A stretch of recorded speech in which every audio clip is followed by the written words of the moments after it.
What do the Manhattan Project, Iraq, and US liberalization missions all have in common? They were all intended to improve global safety. The reality? Unintended consequences said otherwise. Man is often ignorant as to the consequences of his actions. Do we know what we are really doing? Most of us like to think so, but unfortunately, the law of unintended consequences has it another way. So when the Manhattan Project was completed under the watchful eye of Robert Oppenheimer, its accomplishments were touted as the end of all war. But a brief look back at geopolitics over the last 7 decades would say otherwise. Whilst Oppenheimer's achievements did put an end to war seen on the scale in Global Wars 1 and 2, it birthed a new form of conflict: Cold Wars and proxy battles. Nolan's latest film about the troubled Promethean genius who gave us the destroyer of worlds does in part consider what was not foreseen by Oppenheimer to happen. Oppie believed that the A-bomb would be where the line in the sand would get drawn, but alas, science continued down the alphabet until the letter H, and for those still in kindergarten, H stands for hydrogen bomb. The film does a pretty darn good job of showing the raw power contained in the manufactured weapon of mass destruction, and the personal struggles Oppenheimer faced knowing what devastation he was responsible for unleashing, and as a result, it gives us more reason to be fearful than he was. We live in a world now where the atom bomb is but a drop in the ocean compared to the nuclear arsenals that are kept stocked by the world's superpowers. The Manhattan Project, as Nolan's film shows, did not end all war, but instead just created a new chapter in the history books. It is what you might call another unintended consequence, and one that is very much a global problem.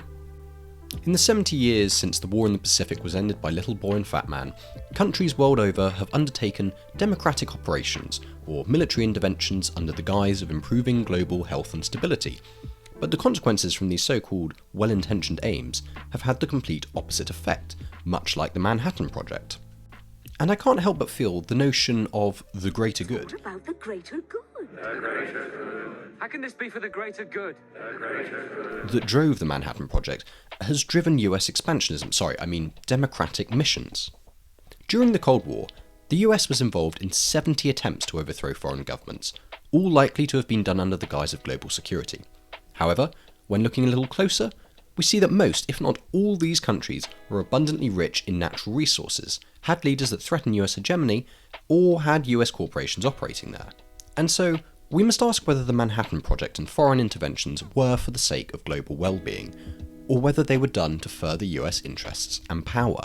In Guatemala, for example, United Fruit wanted weaker regulations on business, and the US wanted a new leader in power.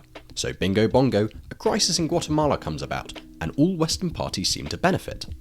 Or take Iraq, who wanted to sell their precious oil in euros, not dollars. We all know how that ended up.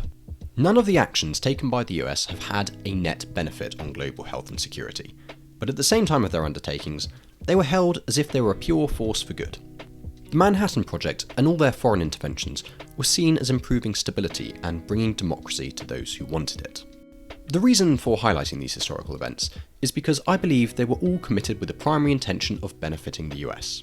However, the consequences of doing so were not foreseen, and have led to vast levels of instability.